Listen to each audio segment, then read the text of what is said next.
Alors, Joseph Borrell de l'Union européenne est en train de pousser, en tout cas, des mesures pour imposer des sanctions contre les membres du Niger.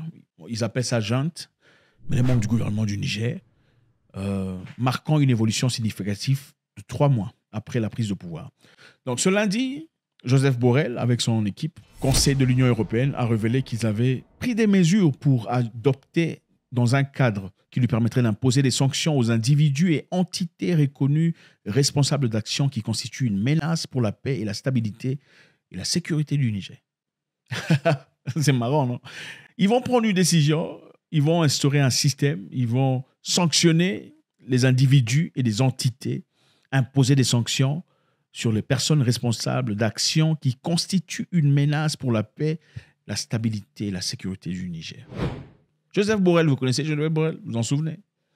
Joseph Borrell, c'est le monsieur qui a dit l'Europe. It's a garden. We have built a garden. Everything works. It's the best combination of political freedom, economic prosperity, and social cohesion. Le reste du monde. Most of the rest of the world is the jungle. And the jungle could invade the garden. And the gardeners should take care of it. Vous vous en souvenez? C'est quand même bizarre, hein? Le monsieur du jardin qui s'inquiète de ce qui se passe dans la jungle. Ah, c'est quand même bizarre, non? On va imposer des mesures contre les personnes et les entités reconnues responsables d'actions qui constituent une menace pour la paix et la stabilité et la sécurité du Niger. Vous aimez les Nigériens plus que les Nigériens eux-mêmes. Hein? On aura tout vu. Le Conseil a explicitement déclaré que ces sanctions cibleraient des individus qui portent atteinte à l'ordre constitutionnel, à la démocratie ou à l'état de droit du Niger. Ceux qui portent atteinte à la démocratie, à l'ordre constitutionnel et l'état de droit du Niger. Waouh, c'est eux qui établissent ça apparemment.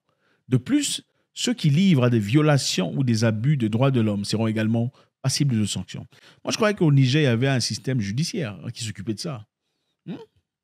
Un système judiciaire bien établi qui s'occupait de ça. C'est quand même bizarre de voir que c'est l'Union européenne qui se donne l'autorité de pouvoir sanctionner. C'est sur base de quoi? Je me demande. À combien de reprises l'Union européenne a envoyé de l'argent pour aider les Nigériens? Je me demande. Le chef de la politique étrangère de l'Union européenne, Joseph Borrell, a souligné le soutien de l'Union européenne aux efforts du bloc ouest-africain, la CEDEAO, et a envoyé un message clair selon lequel le coup d'État militaire ont un coût. Donc, ils veulent vous prouver que les coups d'État militaires ont un coût. Ce n'est pas parce qu'ils aiment les Nigériens. On veut vous imposer, vous faire comprendre que les coups d'État ne partiront pas inaperçus. Avec la décision d'aujourd'hui, l'Union européenne renforce son soutien aux efforts de la CEDEAO et envoie un message clair. Les coups d'État militaires ont un coût. Il est toutefois important de noter que l'Union européenne a laissé la possibilité d'exemption humanitaire aux mesures de gel des avoirs. N'importe quoi. Bref, les amis, encore une fois, c'est un combat réel que nos confrères nigériens sont en train de livrer. Un combat déterminant. Heureusement qu'ils ont reçu le soutien des Maliens et des Burkinabés. Parce que beaucoup dans le continent sont des lâches. Ouais. La preuve en est aussi simple. Aussi simple. Regardez la CEDEAO. C'est qui la CEDEAO? C'est des gens comme vous. C'est pourquoi, je ne sais pas, le démon, le fantôme doit être extirpé. Je ne sais pas. On doit l'extirper du continent. Oui, on doit le sortir du continent. Je ne sais pas par quelle magie, par quel moyen, quelle fonction de prière qu'il faut appliquer. Je ne sais pas. C'est bizarre. Comment l'Africain est le seul être humain sur Terre qui vend son frère pour les intérêts étrangers? Ça me dépasse. Ça me dépasse. Vous ne verrez jamais un Palestinien faire ça. Jamais de la vie. Vendre son frère, jamais.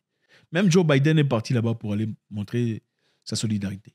Il a dit aujourd'hui, demain et forever. Aujourd'hui, demain et always. Aujourd'hui, demain et pour toujours. On vous soutiendra.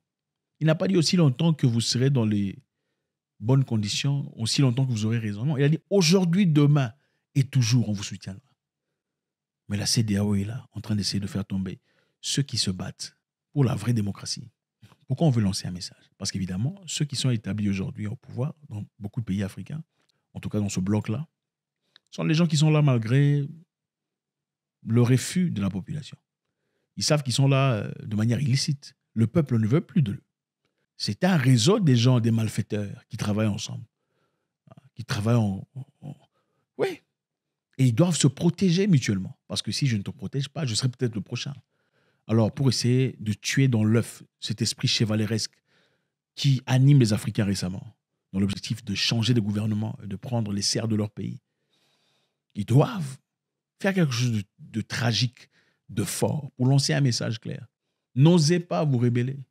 Encore une fois, heureusement pour les Nigériens, qu'il y a eu le Mali et le Burkina Faso qui se sont levés ouvertement en disant si vous osez venir ici, vous serez en train de nous déclarer la guerre à nous. Et croyez-moi, si le Mali et le Burkina Faso n'eussent pas fait ce qu'ils ont fait, certainement aujourd'hui, il y aurait déjà autre chose au Niger. Parce que ces gens-là étaient très déterminés. Quand ils ont appelé leurs militaires, ils ont fait des réunions. Ils étaient très déterminés à entrer, très déterminés à renverser la vapeur. Il était important de lancer un message. Vous vous souvenez, M. Ouattara a dit on va financer tout ça, on va faire des financements. Vous vous souvenez, le président Tinubu aussi dire nous allons partir. Et l'autre monsieur agent qui a dit on a déjà décidé le D-Day, là, la journée qu'il faut partir. On a déjà tout ça. Ils étaient très prêts. Joseph Borrell, je ne sais pas s'il a la base de moralité pour faire des leçons à qui que ce soit. Une personne qui a dit clairement que l'Europe, c'est le jardin. Le reste du monde, c'est la poubelle. Je ne vois pas comment il peut parler de démocratie. Ça me dépasse. En récapitulation, après la prise de pouvoir au Niger, on a demandé à l'ambassadeur français de se présenter pour discussion. Il a refusé de se présenter, par dédain et par mépris. On lui a donné 48 heures pour quitter le pays. Le Quai d'Orsay a réagi en disant « Vous n'avez aucune légitimité de le faire. Ce n'est pas vous qui pouvez le faire. Seulement Bazoum et son gouvernement. » On a mis la pression sur eux.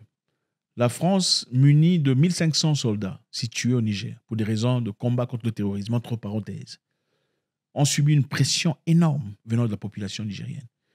En synchronie, en addition avec les voisins qui ont soutenu au Nigeria ainsi qu'au Burkina Faso. Bravo à eux. Finalement, ils ont décidé de quitter.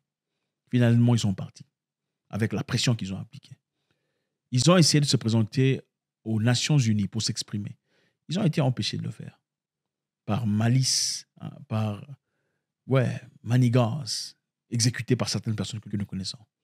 Donc, aujourd'hui, le Niger est en route pour une bonne direction. Un pays riche en uranium, riche en beaucoup de choses, mais dont la population ne vive pas la grandeur parce qu'un groupe de personnes s'est décidé de manipuler et de s'enrichir illicitement.